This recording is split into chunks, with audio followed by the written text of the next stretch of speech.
ಚಿಕ್ಕಬಳ್ಳಾಪುರದಲ್ಲಿ ಚಿನ್ನಕ್ಕಾಗಿ ಚಿನ್ನದ ಗಣಿಗಾಗಿ ಈಗ ಹೆಲಿಕಾಪ್ಟರ್ ಸರ್ವೆ ಕಾರ್ಯವನ್ನು ಆರಂಭ ಮಾಡಲಾಗಿದೆ. ಚಿನ್ನದ ನಿಕ್ಷೇಪದ ಹುಡುಕಾಟ ನಡೀತಾ ಇದೆ.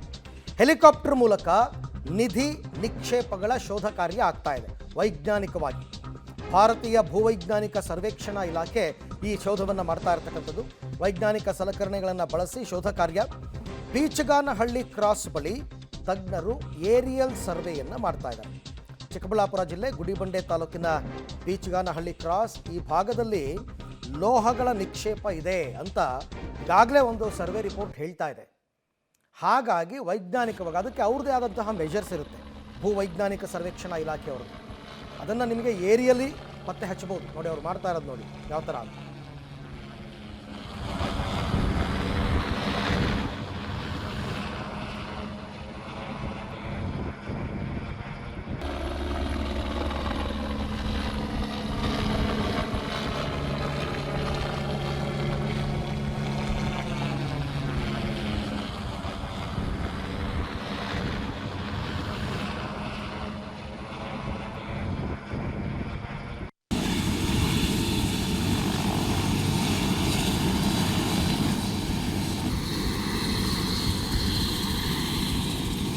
ಯಾವ ರೀತಿ ವೈಜ್ಞಾನಿಕವಾಗಿ ನಿಕ್ಷೇಪಗಳ ಶೋಧ ಕಾರ್ಯ ಆಗ್ತಾ ಇದೆ ಹೆಲಿಕಾಪ್ಟರ್ ಬಳಸಿ ಅಂತ ತಾವು ಗಮನಿಸ್ತಾ ಇದ್ದೀವಿ. ಇವೆಲ್ಲ ತುಂಬ ಅಪರೂಪದ ಘಟನೆಗಳು, ಆಗಾಗ್ಗೆ ಸಿಗಲ್ಲ. ಬಟ್ ಇಲ್ಲೇನಾದರೂ ಒಂದು ವೇಳೆ ಚಿನ್ನದ ನಿಕ್ಷೇಪಗಳು ಸಿಕ್ಕಿದ್ರಂತೂ ನಿಜಕ್ಕೂ ಕೂಡ ತುಂಬ, ಯಾಕೆಂದರೆ KGFನ ನಂತರ ಈ ಭಾಗದಲ್ಲೆಲ್ಲ ಇದೆ ಅಂತ ಹೇಳ್ತಾ ಇದ್ದಾರೆ. KGFನ ಬೆಲ್ಟ್ ಅದು ಆ್ಯಕ್ಚುಲಿ. ಈ ಬಗ್ಗೆ ಮತ್ತಷ್ಟು ಮಾಹಿತಿ ನನ್ನ ಕೊಲೀಗ್ ಮುದ್ದುಕೃಷ್ಣ ಅವರಿಂದ ಪಡ್ಕೊಳ್ಳೋಣ. ಮುದ್ದುಕೃಷ್ಣ, ಈಗ ಈ ರೀತಿ ವೈಜ್ಞಾನಿಕವಾದ ಸರ್ವೆ ಕಾರ್ಯದ ಅಕ್ಯುರೆಸಿ ಎಷ್ಟು? ಇದ್ರ ಬಗ್ಗೆ ಏನಾದರೂ ಅಲ್ಲಿನ ಅಧಿಕಾರಿಗಳು ಮಾಹಿತಿ ಕೊಟ್ಟಿದ್ದಾರಾ? ನಿಕ್ಷೇಪದ ಬಗ್ಗೆ ಏನಾದರೂ ಕ್ಲೂ ಸಿಕ್ಕಿದೆಯಾ ಅಂತ?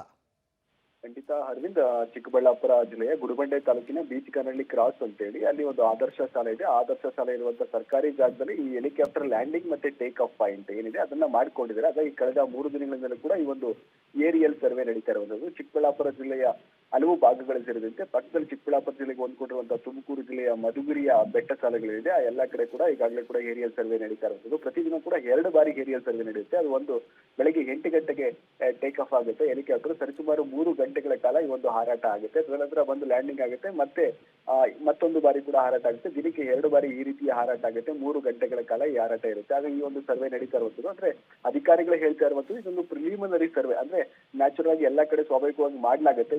ಯಾವ ಭಾಗಗಳಲ್ಲಿ ಯಾವ ರೀತಿಯ ಹದಿರುಗಳು ಅಂದ್ರೆ ಖನಿಜಗಳು ಇರ್ತವೆ, ಯಾವ ಲೋಹಗಳು ಇರ್ತವೆ ಅನ್ನೋದನ್ನ ಪತ್ತೆ ಹಚ್ಚಬೇಕಾಗುತ್ತೆ. ಹಾಗಾಗಿ ಈ ರೀತಿಯ ಸರ್ವೆ ಕಾರ್ಯಗಳು ಎಲ್ಲ ಕಡೆ ಮಾಮೂಲಿಯಾಗಿ ನಡೆಯುತ್ತೆ. ಅದೇ ರೀತಿ ಕೂಡ ಈ ಭಾಗದಲ್ಲಿ ಸಹಜವಾಗಿ, ಯಾಕೆಂದ್ರೆ KGF ಕೋಲಾರ, KGF ಚಿನ್ನದ ಗಣಿ ಇದ್ದಂಥದ್ದು ಹಿಂದೆ. ಹಾಗಾಗಿ ಈ ಚಿನ್ನದ ಗಣಿಗೆ KGF ಕೋಲಾರ, ಚಿಕ್ಕಬಳ್ಳಾಪುರ 2 ಕೂಡ ಅವಿಭಜಿತ ಜಿಲ್ಲೆಗಳಾಗಿರುವಂತದ್ದು. ಈ ಬೆಟ್ಟದ ಸಾಲುಗಳೇನಿದೆ, KGFನ ಬೆಟ್ಟದ ಸಾಲುಗಳು, ಅದು ಚಿಕ್ಕಬಳ್ಳಾಪುರ ಜಿಲ್ಲೆಯವರೆಗೂ ಕೂಡ ವ್ಯಾಪಿಸಿರುವಂತದ್ದು. ಮತ್ತೊಂದು ಕಡೆ ಇದೇ ಬೆಟ್ಟದ ಸಾಲುಗಳು ಕೂಡ ನೆರೆಯ ರಾಜ್ಯ ಆಂಧ್ರದ ಕದ್ರಿ ಕಡೆ ಕೂಡ ವ್ಯಾಪಿಸಿರುವಂತದ್ದು. ಹಾಗಾಗಿ ಈ ಬೆಟ್ಟದ ಸಾಲುಗಳಲ್ಲಿ ಕೂಡ ಒಂದ್ ರೀತಿ ಸರ್ವೆಯನ್ನ ಮಾಡಿದ ಚಿನ್ನದ ನಿಕ್ಷೇಪಗಳನ್ನ ಪತ್ತೆ ಆಗ್ಬೋದು ಅನ್ನೋಂಥ ರೀತಿಯಲ್ಲಿ ಈಗ ಅಧಿಕಾರಿಗಳು ಸರ್ವೆ ಕಾರ್ಯವನ್ನ ನಡೆಸ್ತಾ ಇದ್ದಾರೆ. ಆದ್ರೆ ಅದರ ಅಕ್ಯುರಸಿ ಎಷ್ಟು ಎಂಬುದು ಇನ್ನು ಕೂಡ ಅವರ ಸರ್ವೆ ಕಾರ್ಯದ ಸಂಪೂರ್ಣ ಮುಗಿದ ನಂತರ ಗೊತ್ತಾಗುತ್ತೆ. ಯಾವ ಖನಿಜಗಳು, ಲೋಹಗಳು ಭೂಮಿಯ ಅಂತರಾಳದಲ್ಲಿ ಇದೆ ಅನ್ನತಕ್ಕಂಥ ಮಾಹಿತಿ ಸಿಗ್ಬೇಕಾಗುತ್ತೆ. ಆದ್ರೆ ಪ್ರಾಥಮಿಕವಾಗಿ ಈಗ ಸರ್ವೆ ಕಾರ್ಯ ಕಳೆದ 3 ದಿನಗಳಿಂದ ನಡೀತಾ ಇದೆ. ಇದು ಇನ್ನೂ 1 ತಿಂಗಳು ಹೀಗೆ ಮುಂದುವರಿಯುವಂತ ರೀತಿ ಇದೆ. ಹಾಗಾಗಿ ಸಹಜವಾಗಿ ಜನಕ್ಕೂ ಕೂಡ ಒಂದ್ ರೀತಿ ಕುತೂಹಲ. ತಮ್ಮ ಭಾಗದಲ್ಲಿ ಎಲ್ಲ ಒಂದ್ ಕಡೆ ಹೆಲಿಕಾಪ್ಟರ್ ಹಾರಾಟ ಆಗ್ತಿದೆ, ಈ ರೀತಿಯ ಸರ್ವೆ ನಡೀತಿದೆ, ಹಾಗಾಗಿ ನಮ್ಮ ಭೂಮಿಗಳೆಲ್ಲವೂ ಕೂಡ ಚಿನ್ನ ಇರ್ಬೋದು ಅನ್ನುವಂಥ ರೀತಿಯಲ್ಲಿ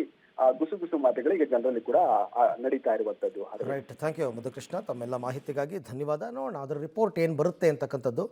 ಸಿಗಬಹುದು ಮೇ ಬಿ.